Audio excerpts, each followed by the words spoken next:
Have you ever wondered why, in an era with all this amazing technology and, well, plenty of resources, it still feels so incredibly hard to actually build things? Yeah, it's a real head scratcher, isn't it? I mean, think about it. Why does progress seem to just stall on really critical stuff Hmm. like housing affordability or shifting to green energy or even speeding up scientific breakthroughs? The kind of paradox, really. We seem to have the tools, but something's blocking the way. Exactly.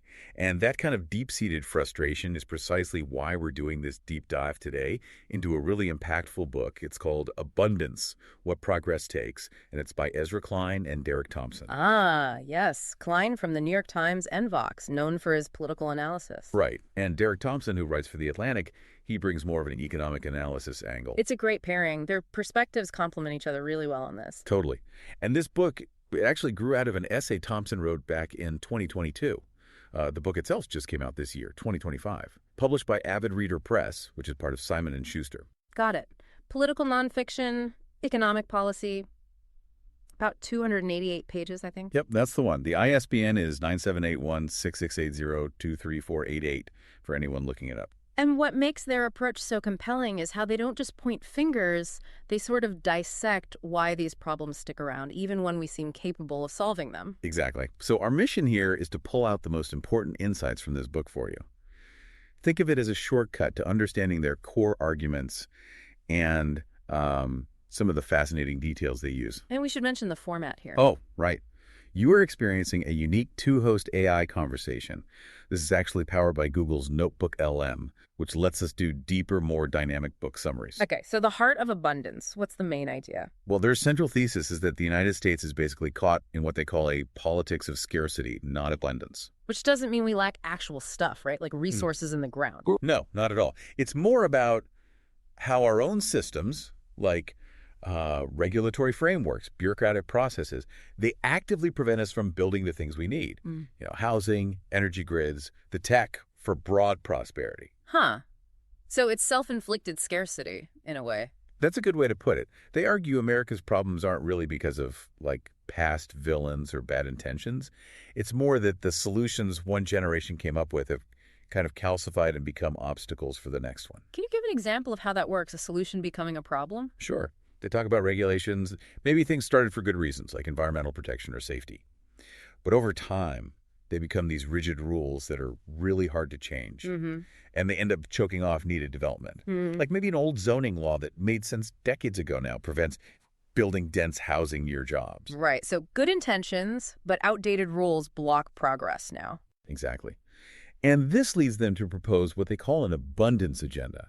It's basically a call for liberal politics to shift its focus. Right. Less about just protecting and preserving what we have and more towards actively building the future. Interesting. So a reorientation. How does this connect to economics? They talk about moving beyond supply side stuff. Yeah, they contrast it with traditional supply side economics, which often focuses on tax cuts or deregulation for producers. Okay. Klein and Thompson argue for more of a demand-oriented approach. But it's focused on building new resources and capabilities, not just redistributing what's already there or tweaking existing markets. So it's about actively producing more of what we need, more housing, more clean energy, more scientific breakthroughs. Precisely. Creating genuine abundance, not just managing scarcity better. And they focus mainly on modern America, right? Especially liberal areas. Yeah, 21st century America. Yeah. And they really zoom in on liberal states and cities, with California as this central case study. Why California? It seems like a place with a lot of wealth and innovation. Well, that's the paradox they explore. California, despite all that, kind of perfectly exemplifies the dysfunction they're talking about. The politics of scarcity is maybe most entrenched there. Huh. So it challenges the idea that progressive intentions automatically lead to progress on the ground. Right. Okay, let's dig into Chapter 1, which is called Grow. This tackles the housing crisis head on. They start by saying cities are fundamentally engines of innovation and mobility, right? Exactly. They bring people together, create huge economic value, offer paths for people to move up. They have that stat, don't they, about productivity? Yeah, it's pretty striking. Americans in metro areas with over 1 million people are, on average, something like 50% more productive than people in smaller areas. Yeah. Really shows the power of cities. But here's the kicker. Yeah, here's the really tough part, the paradox. When housing costs go through the roof, Cities might stay as innovation hubs, but they totally fail as engines of mobility for regular workers. Because people just can't afford to live near the opportunities. Right. They get pushed out, face horrible commutes, or just can't access those hubs at all. It kind of breaks the promise of the city. And the numbers on affordability are just stark. Oh, absolutely. They detail this dramatic decline. Back in 1950, the median home price was about 2.2 times the average annual income. Pretty manageable. Yeah. By 2020, it had jumped to 6 times. Wow. That's a massive shift. Huge. And again, California's the poster child. In the 50s and 60s, the state was building over 200,000 homes a year, a really impressive rate. And now? Since 2007, they've never permitted more than 150,000 in a single year, often much less. And the social impact is clear? Depressingly clear. California has about 12% of the U.S. population, but something like 30% of the nation's homeless population. There's a direct link there. And the root causes, according to the book, are these layers of zoning laws and regulations. Yeah. Things that, again, might have started with good intentions, but they've piled up and become so rigid they actively block building affordable housing at the scale needed. Past solutions, future obstacles. Okay, let's shift gears. Chapter 2, Build. This moves to green energy infrastructure. Right. Crucial for climate change. They touch on the idea of degrowth, the philosophy of prioritizing human life over just endless production. But they don't endorse that, do they? No, they argue against it pretty firmly. Their point is we need to build clean energy infrastructure, like massively, at scale. We need to build our way out of the climate problem. And they see similar roadblocks here as with housing, regulatory barriers. Exactly. They critique how regulations often slow down or even kill renewable energy projects. And the irony is thick environmental reviews, delaying projects meant to help the environment. That does seem counterintuitive. They make a comparison with China, I recall. Yeah, it's a stark one. China can build thousands of miles of high-speed rail in the time it takes California to build maybe 100 miles. And the reason is? Because China just does it. They don't spend years tied up in court challenges or endless reviews for every little piece. Now, obviously, there are huge downsides to that kind of centralized power, potential for abuse. Oh, for sure. The book acknowledges that. But they argue that some ability to push through crucial infrastructure projects quickly is necessary, especially for urgent things like climate change. It makes you think about that trade-off process versus outcome. Definitely. Okay. Chapter 3 is govern. Bureaucracy and efficiency, or maybe the lack thereof. Yeah, they look at how even when the government provides funding, the stipulations attached can actually make it hard to use the money effectively. Like with affordable housing funds. Exactly. Liberal governments try to fund it, but the money gets tangled up in so many rules and regulations that it's incredibly difficult to actually access and spend on building things. And this is where they bring in that concept, everything bagel liberalism. Haha, yeah, that's a memorable phrase. The idea is loading up single projects with too many different goals. Like the semiconductor example. Right. The Biden administration wants to bring chip manufacturing back to the U.S. Great goal. But then they also attach goals related to, say, gender equality in the factory workforce and supply chain resilience and maybe environmental standards. All worthy goals individually. Absolutely. But pile them all onto one initiative and you create this complex web of requirements that can really slow things down or make it way harder to achieve the main goal. But they do offer a counterexample, right? Something that works. Yes. The I-95 bridge collapse in Philadelphia. And how incredibly quickly it was rebuilt. Oh, yes. That was impressive. It really was.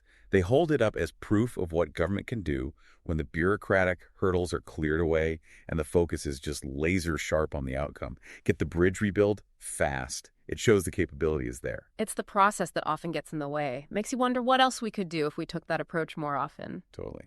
That I-95 story really sticks with you. And, for listeners who enjoy these kinds of deep dives and analytical insights, just a quick mention, check out Mindful Moments. That's our YouTube channel. We do more AI-powered book analysis there, focused on reflection and rational thought. Good reminder. Okay, back to the book. Chapter 4, Invent. This is about scientific innovation. And they start with a really compelling story.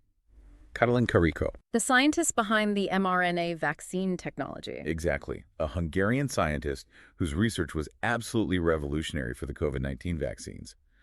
But her story is also about struggle. Right. She was kind of pushed to the margins initially, wasn't she? Her ideas were seen as too novel, maybe too risky. Yeah. It took incredible persistence. But eventually, her work was life-saving for millions. It's this powerful example of both innovation's potential and the institutional barriers that can, almost crush it early on. Which raises a bigger question the authors tackle, this idea of a scientific slowdown. Are we seeing fewer big breakthroughs? They argue, yes, there's been a concerning decrease. They point a finger at, well, paperwork. Paperwork. Yeah, basically, excessive administrative tasks, incredibly burdensome grant applications, stuff that buries scientists and takes them away from actual research and thinking. So the system designed to manage science might actually be stifling it. That's the argument. They look at the history of the National Institutes of Health, the NIH, and say, we need some fundamental reforms in how American science is funded and managed. What kind of reforms do they suggest? Things like more flexible funding, especially for younger scientists who might have bolder ideas, slashing the administrative burden, freeing up researchers' time, and also increasing the number of work visas for international researchers, making sure we attract top talent from everywhere. Seems practical, streamlining the path from an idea to a discovery. Right. So, okay, let's say something's invented. A breakthrough happens. How do we actually get it out into the world where it can help people? That's chapter 5. Deploy. Implementation. And they make a key distinction here between the moment of discovery and the process of deployment. Yeah. Using penicillin is a great historical example. Yeah. Alexander Fleming's discovery was that eureka moment. But turning penicillin into a widely available medical treatment, that took a massive coordinated effort, largely driven by government intervention during World War II. It wasn't automatic. So discovery isn't enough. You need the machinery to scale it up and distribute it. Exactly. And they draw a modern parallel with Operation Warp Speed for the COVID vaccines.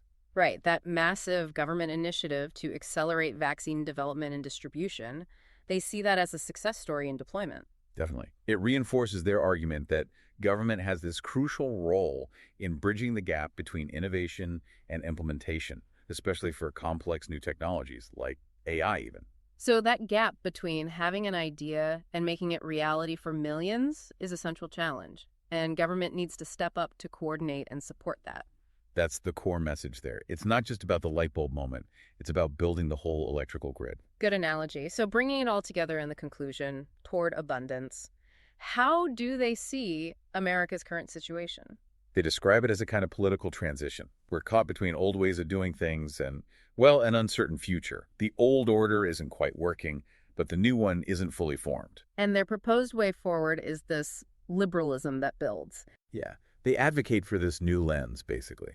A liberalism that's focused on proactive creation, on building the things we need, rather than primarily focusing on protecting existing structures or just redistributing limited resources. It sounds like a kind of third way approach, maybe. They position it that way, yeah. Yeah. As both a distinct policy alternative and also as a way to create economic conditions, real abundance that might make extreme ideologies, both on the left and the right, less appealing. How so? Well, the idea is if people see tangible progress, if they can afford homes, access clean energy, see innovation improving their lives, then maybe the arguments for, say, radical socialism or authoritarian populism lose some of their power. It's about growing the pie significantly, not just fighting over the slices. And they use contemporary examples to show how this scarcity mindset plays out even now. They do. They mentioned Los Angeles Mayor Karen Bass, citing an instance where she apparently undermined a successful affordable housing program. Why? Because it was too good at getting housing built quickly, maybe bypassing some usual processes. Wow, so efficiency itself became a problem in that view. Kind of illustrates the politics of scarcity perfectly. And they look back, too, like mentioning Ronald Reagan signing California's Environmental Quality Act, CEQA. Which seemed minor at the time. Apparently so. But over decades, through court interpretations, it expanded and expanded, creating what are now seen as major barriers to development. Another example of yesterday's solution becoming today's problem. It's a powerful framework for understanding these persistent roadblocks. No question. And the book clearly resonated. It hit #1 on the New York Times bestseller list, sparked tons of discussion. What was the general reception like? Reviews? Largely very positive, especially among commentators. David Brooks called it spectacular, a comprehensive indictment with a clear path. Fareed Zakaria said it was terrific, powerful, and persuasive. The Wall Street Journal even talked about an abundance movement becoming a raging political fad in the Democratic Party. Shows its influence. But surely there were criticisms, too. Oh, absolutely. No book like this goes unchallenged. Some critics felt it was better at diagnosing the problems than offering truly detailed, realistic solutions. Yeah, okay. And some academic reviewers maybe questioned if the authors, being journalists, fully grasped all the technical nuances of, say, energy policy or infrastructure development. Fair points to debate. Definitely. But what's undeniable is that the book has fueled a major debate about regulation, about the balance between environment and development, and really about the future direction of American governance, particularly on the center left. It seems to have had a real policy impact, too, influencing discussions and proposals. For sure. Reports of Democratic politicians rushing to embrace the abundance agenda suggest it's really shaping the conversation in practical ways. So, to wrap up, thinking about everything Klein and Thompson lay out, it really makes you look around your own world differently, doesn't it? It really does. And maybe that's the final thought for you, the listener. Considering all this, where do you see the politics of scarcity playing out in your own community, or maybe your field of work? And just imagine, how might applying an abundance agenda approach change things there? It's a powerful question to reflect on. What could we actually build if we changed our mindset and our processes? Absolutely. It encourages you to think about what's genuinely possible. Yeah. And remember, for more discussions like this, exploring ideas and encouraging rational thought, do check out Mindful Moments and our podcasts. And if you want to go even deeper into this specific book, Right. Click the link you see on screen for our in-depth book critique. Please subscribe, share, and if you're interested, you can purchase the book via the link as well. and above all, Always think rational.